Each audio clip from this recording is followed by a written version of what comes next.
So Telangana లోక్సభకు సంబంధించి of course మన అంచనాలే ఇప్పుడు ప్రేక్షకులే అడుగుతున్నారు, సాయి గారు నేషనలిస్ట్ హబ్లో మీ విశ్లేషణ వినాలని ఉంది, మీరు చెప్పే నంబర్స్ తెలుసుకోవాలని ఉందని చెప్పేసి పెడుతున్న వాళ్ళు ఉన్నారు. సో బేసికల్లీ ఒకసారి అందరం మీరు కూడా సార్ 17 లోక్సభ స్థానాల్లో బీజేపీ అన్నిటికంటే ఎక్కువ సీట్లు వచ్చే అవకాశం ఉంది అని మీరు నమ్ముతున్నారా? మురళీ సార్ 10 తప్పకుండా 10 సీట్లు చేస్తుంది బీజేపీ.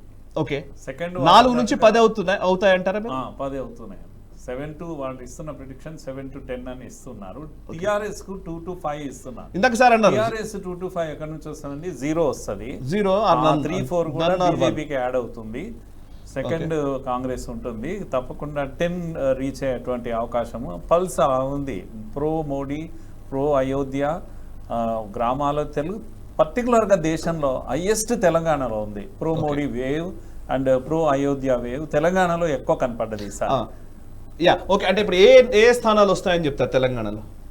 ఫస్ట్ 4 ఇంతకుముందు 4 సిట్టింగ్ స్థానాలు సికింద్రాబాద్, కరీంనగర్, 4 ఆదిలాబాద్, నిజామాబాద్. పాతవి 4 నిలబడతాయి. 2 పక్కా చెప్పేది చేవెళ్ళ అండ్ మల్కాజ్గిరి 6 ఉంటాయి. ఇంకా మహబూబ్ నగర్, జహీరాబాద్, భువన్గిరి అండ్ మెదక్ ఇవన్నీ కూడా యాడ్ కాబోతున్నాయి.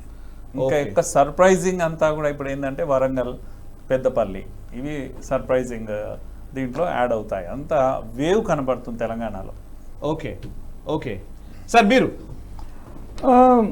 అంటే మనకు డెఫినెట్గా బీజేపీ ఓట్ షేర్ అయితే పెరుగుతుంది, దాంట్లో ఎక్కడ మనకు డౌట్ ఉండక్కర్లేదు.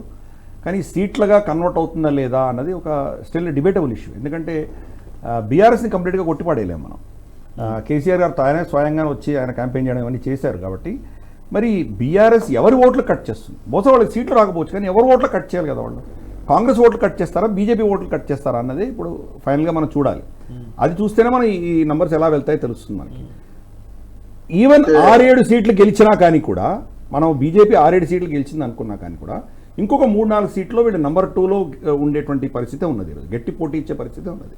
అంటే లిటరల్గా మనం పార్లమెంటరీ సీట్ వచ్చేసరికి ఒక పెద్ద ఫోర్స్గా బీజేపీ ఎదిగింది అనడంలో ఎటువంటి సమస్య మనకు లేదు.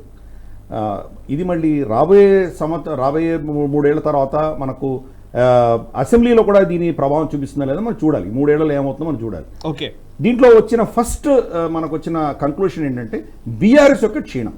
బీఆర్ఎస్ కంప్లీట్గా క్షీణించింది అన్న దాంట్లో ఏ సర్వే చూసినా కానీ అందరూ చెప్తోంది అదే, బీఆర్ఎస్ క్షీణిస్తోందని అందరూ ఒప్పుకుంటున్నారు. 3-5 సీట్లని చెప్పిన వాళ్ళు కూడా వాళ్ళు యాక్సెప్ట్ చేస్తున్నారు క్షీణించిందని అంటున్నారు. మురళీజీ 0 అంటున్నారు. But what ever it is అల్టిమేట్గా క్షీణించింది అన్న దాంట్లో దేర్ ఇస్ నో కన్ఫ్యూషన్. రెండోది బీజేపీ ఎదిగింది అన్న దాంట్లో కన్ఫ్యూషన్ లేదు.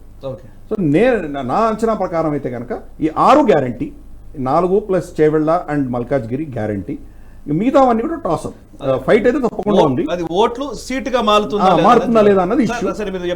తెలంగాణ ఓటర్ మానసిక స్థితిని నేను ఊరికే కామన్ సెన్స్ గెస్ చేయడానికి చెప్తున్నాను. 2019లో ఒక్క ఎమ్మెల్యే గెలిచి, రాజాసింగ్ ఒక్కడే గెలిచి 100 ప్లేస్లలో డిపాజిట్ కోల్పోయిన బీజేపీ ఒక 5 నెలల తర్వాత పార్లమెంట్ ఎన్నికల్లో వచ్చేసరికి 4 గెలుస్తుంది అని బియాండ్ ఇమాజినేషన్. ఓటర్ మానసిక స్థితి ఏంటంటే అసెంబ్లీలో క్రష్ చేస్తున్నాడు, బీజేపీని పట్టించుకోవడం లేదు. కానీ పార్లమెంట్ వచ్చేసరికి ఎందుకు అలా ఇస్తున్నాడు అన్నప్పుడు మోడీని చూస్తున్నారు వాళ్ళు. ఇక్కడ మీకేం పని అని మోడీకి వేస్తున్నారు. ఈ అలవాటు తెలంగాణలో ఏర్పడ్డది ఓటర్కు. ఇప్పుడు మరింత ఆ స్పందన భారీగా ఉండబోతుంది. ఎందుకంటే 4 ఎంపీలను ఇచ్చినటువంటి ప్రజలు ఇక్కడ తప్పకుండా 10 ఎంపీలను ఇవ్వడానికి సిద్ధమైపోయారు. మోడీ వైపే చూస్తున్నారు, ఇంకెవరు కనబడడం లేదు వాళ్లకు. టీఆర్ఎస్ ను చూసే మూడ్లో లేరు, కాంగ్రెస్ ను చూసేటువంటి మూడ్లో లేరు. ఇది తెలంగాణ ఓటర్ యొక్క మానసిక స్థితి నేను ఇట్లా రీడ్ చేస్తున్నాను. కరెక్ట్. నేను అసలు యాక్చువల్లీ అసెంబ్లీ ఎలక్షన్స్ అప్పుడు చాలా మందితో మాట్లాడుతూ ఉండే. అసెంబ్లీ ఎలక్షన్స్ లో ఏంటంటే ఈవెన్ ఎమ్మెల్యేలకు వాళ్ళకు కూడా చెప్పిన మాట ఏంటంటే, చాలా పెద్ద వాళ్ళు కూడా చెప్పిన మాట ఏంటంటే పెద్ద ఓటు మాత్రం మోదీకే. జనాలు ఊర్లలో కూడా చాలా వరకు ఎక్కడికి వెళ్ళినా కూడా పల్లెటూళ్ళలో కూడా పెద్ద ఓటు మోదీకి అనే మాట అది ఒక సుస్థిరపడుతూ వచ్చింది. దాన్ని ఎక్కడ కనీసం కొంచెం కూడా కదపలేకపోయింది ప్రతిపక్షం. దట్ ఈస్ అది నిజంగా వాళ్ళ బలహీనతో. మరి అక్షంతులు ప్రత్యర్థులు పడ్డాయి అక్షంతులు, కానీ రామాక్షంతలు మాత్రం అందరూ తీసుకున్నారు.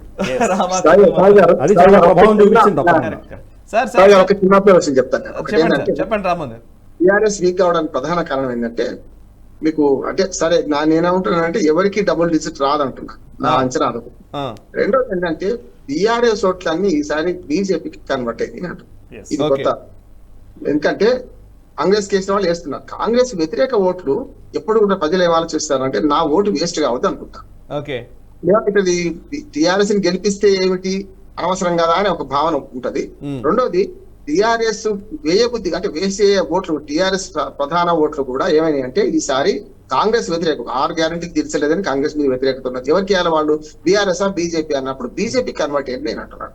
అందుకనే ఫస్ట్ సెకండ్ థర్డ్ లో ఒక్క సీటు తేడాలు బీజేపీ కాంగ్రెస్ అవుతుంది తప్ప పూర్తిగా 3-5 అన్నారు కానీ 3-5 1-2 కూడా పరిమితం అవుతుందా ఇంకంతకన్నా పోతుందా అనే దానికి బీఆర్ఎస్ ఓట్లు బీజేపీకి ఎట్లా కన్వర్ట్ అయినాయి, ఎంత వరకు అయినాయి అనే దాన్ని బట్టి రిజల్ట్స్ బీజేపీకి అనుకూలంగా ఉంటుంది అంటున్నాను. ఓకే, అదే నేను ఒప్పుకోవట్లేదు.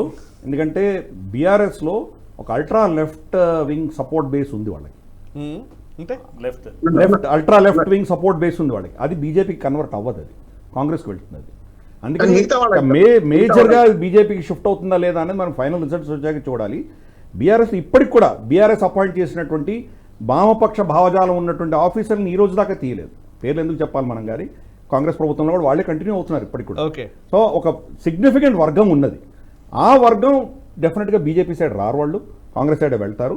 అది ఏ శాతం అని చెప్పలేం. 70% బీజేపీకి వెళ్తారు, 30% కాంగ్రెస్కి వెళ్తారు. ఇది మనం ఫైనల్ నెంబర్ చూస్తే కానీ చెప్పలేం. But there is a significant. BRS లో 3 రకాల ఓట్లు ఉన్నాయండి. ఒకటేమో మైనారిటీ ఓటు ఉంది, కరెక్ట్. రెండోదేమో ఉద్యమ ఓటు ఉంది అండి. అవును. మూడవది అల్ట్రా లెఫ్ట్ ఓటు ఉందండి. ఈ 3 కలిసి ఉన్నది బీఆర్ఎస్. ఈ ultra left and minority vote పూర్తిగా కాంగ్రెస్ వైపు వెళ్ళిపోతుంది, బీఆర్ఎస్ ను వదిలేసేసి. ఉద్యమ నేపథ్యం ఉన్నటువంటి ఓటు బ్యాంక్ చాలా పెద్దది. ఇది ఎవ్వరు కూడా కాంగ్రెస్ వైపు వెళ్ళడం లేదు. ఆల్మోస్ట్ వీళ్ళంతా కూడా బీజేపీతో వెళ్ళిపోతూ ఉన్నారు. ఈ వీడియో మీకు నచ్చినట్టయితే లైక్ చేయండి, 10 మందికి షేర్ చేయండి. అలాగే కామెంట్ల రూపంలో మీ అభిప్రాయాలను మాతో పంచుకోండి. Nationalist hub group of channels ను సబ్స్క్రైబ్ చేసుకుని తెలుగునాట జాతీయవాద జర్నలిజాన్ని ప్రోత్సహించండి. ఈ వీడియో కింద ఉన్న బెల్ ఐకాన్ పై క్లిక్ చేయడం మర్చిపోవద్దు.